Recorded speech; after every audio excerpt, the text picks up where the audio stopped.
What is up guys, Andy Forrester Dean Runner here. Welcome back to another video, and today I'm giving you guys my first impressions of the Puma Magnify Nitro 2.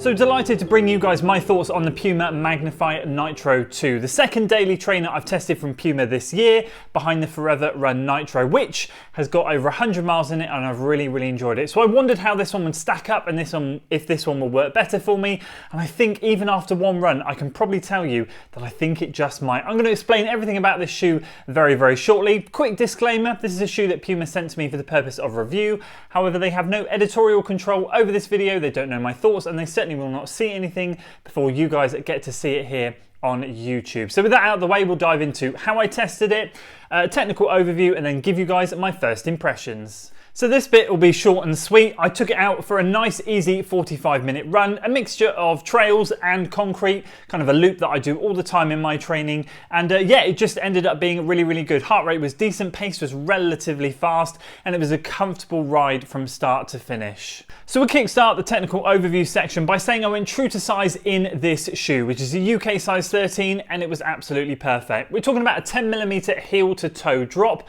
40mm of stack height in the heel, 30 in the forefoot, so very much max cushion. And in my UK size 13, it comes in at 360 grams or 12.7 ounces. And as always, we'll work our way from the heel counter, talk about the ankle collar, tongue lacing upper, midsole and outsole. Let's roll from the back here. Well, first of all, let's say we've got a premium knit upper which runs all the way around the shoe, and when we talk about the back here, you'll see that, as I said, runs all the way around there. Very plush slip-in feel, lots of cushioning, lots of comfort in and around here, a really nice feeling. I've got a molded heel counter so that it is nice and structured, a bit of, not stability, but a bit of something there to stop the heel counter moving around and stop your ankle rolling around in it. And that, coupled with the really nice plush slip-in feeling, makes for a very comfy fit. Ankle collar cut is really nice, sits under the ankle bone nicely, and the tongue is a medium plush tongue. I wouldn't say it's paper, well, it's definitely not paper thin, but it's certainly not really puffy, but there is a little bit of extra puff going down the middle where the laces start down there, again just for that extra nice cushioning over the top of the foot when you cinch the laces down. Lacing system is very standard, as you can see there, and decent laces. Didn't find over the run that the shoe came undone or lost any tension. It was really good, and with a lot of shoes we have the extra eyelet there if you want to do the runner's loop. In terms of the upper, as I said, premium knit upper, runs all the way around. We've got a little bit of power tape here going over there and around the back here. That is just over the high tension, high wearing areas, just to give it a little bit of something extra. But overall, the knit upper is very nice, very comfortable, and fits across the top of the foot nicely. You get a really lovely snug fit in this shoe, but with good room at the end, as I said, true to size, really comfortable, and a decent width in the toe box. Certainly not a narrow shoe, and especially you can see the mud there, that I've left dirty. We've got quite a wide base on this shoe as well. So in terms of stability, it's not a stability shoe, but it does feel quite stable and comfortable when you're running. We've got a Puma Nitro midsole that runs throughout the shoe, lovely and cushioned. Really like this midsole. I always seem to get on well with Puma midsoles. This is really nice in abundance here. This is a max cushion shoe, as I said, 40-30, lots of it, very comfortable. A nice bit of spring back when you're running, a nice bit of comfort, but not too soft, not too marshmallowy. Just that perfect sweet spot in the middle, exactly what you want when you're out there recovering.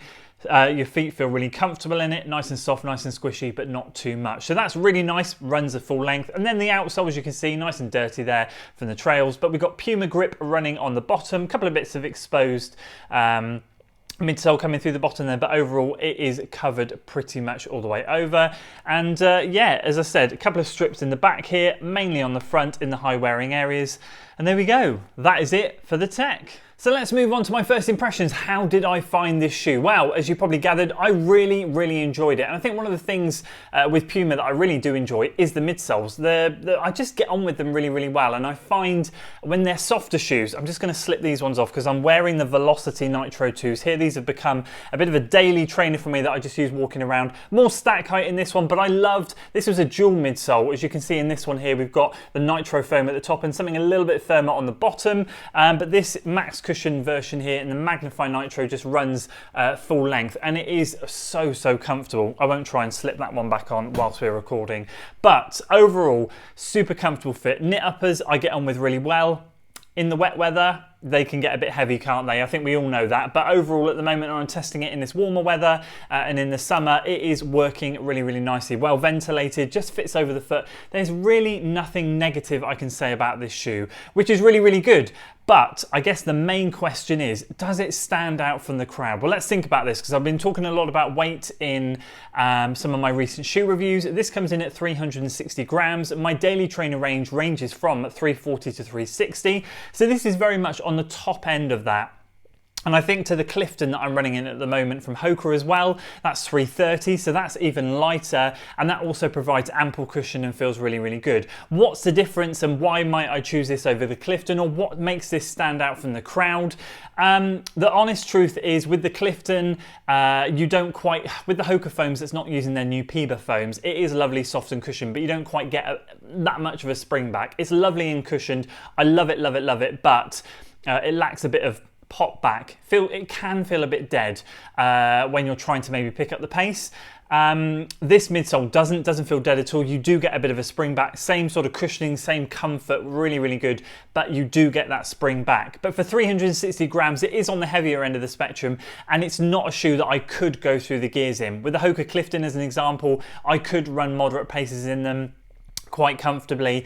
This isn't a shoe that I think I could do that in. It is on the little bit on the heavier side, but hey, we're talking about a max cushion shoe here, and you're going to want to buy this for those easy recovery days. So let's just bear that in mind. I guess I'm trying to think about how I might use it in my training and how I don't have as many easy runs as maybe some other people. A lot more of my runs are sort of zone 2, so I do look for that lighter package. But on those easy days, really, this is fantastic. Now, if we compare it to the Forever Run Nitro that I've tested, again, I've got over 100 miles in that, super soft, super cushioned. I really love that shoe. The one gripe I had with that shoe, because it was on the supportive side, that ankle collar did come up quite high. It did rub under the ankle bone a bit when I was walking around, and the heel counter certainly wasn't as comfy as this. But when I was running, it was absolutely fine. You didn't notice it. It was just when you're walking. Again, I guess with the stability shoe, you're getting a little bit more structure up the side of the ankles to really hold you in place. As someone that doesn't usually run in supportive shoes, yeah, that it kind of is a weird sensation. But as I said, when you run in it doesn't bother you at all. Whereas this one, I get the comfort and the cushion that I got in the Forever Run Nitro, but without that sort of annoying ankle collar, and this is much more comfortable. So I think overall I can tell straight away that I'm going to love this one loads. I'm going to get a lot of miles in it. It is going to be really comfy, and it's definitely a max cushion daily trainer shoe that genuinely I could recommend highly to you. As I said, does it stand out from the crowd? Does it have any shining things on it that make me go, yes, you should pick this over something else? Not particularly, but it does everything as well as everything else in the realm of a daily trainer and a max cushion shoe. And for me, in my rotation, it's right up there. So those are my honest thoughts. I really enjoy it. Super cushion, super comfortable, lovely midsole. Doesn't quite have that, I don't know, je ne sais quoi. It doesn't quite have that edge to it that makes me go, yes, this is the one. This is the max cushion shoe you guys should buy. But it certainly is sort of like putting itself on the top tier, saying I'm equal with all the rest of you around me, which is great, really, in my opinion. So yeah, those are my honest thoughts on the Puma Magnify Nitro 2. Really enjoyed them so far. Plenty more miles to come in them. And if you check out the FOD Runner Extra channel, I'm sure I'll be putting some more videos on there in and around this shoe, giving some more feedback. So that's it from me today, guys. I'd love to hear if you ran in the original Magnify Nitro or if you picked up the Magnify Nitro 2, and if you really enjoy Puma running shoes, because they really have come on leaps and bounds in the last 2 or 3 years. And for me, they just work really well. I'd love to hear if they work for you, and yeah, make sure you drop a comment below and let everyone know your thoughts. That's it from me today, guys. If you enjoyed the video, please do consider giving it a like, share it with your friends, and of course, subscribe to the channel for weekly running content. Until then.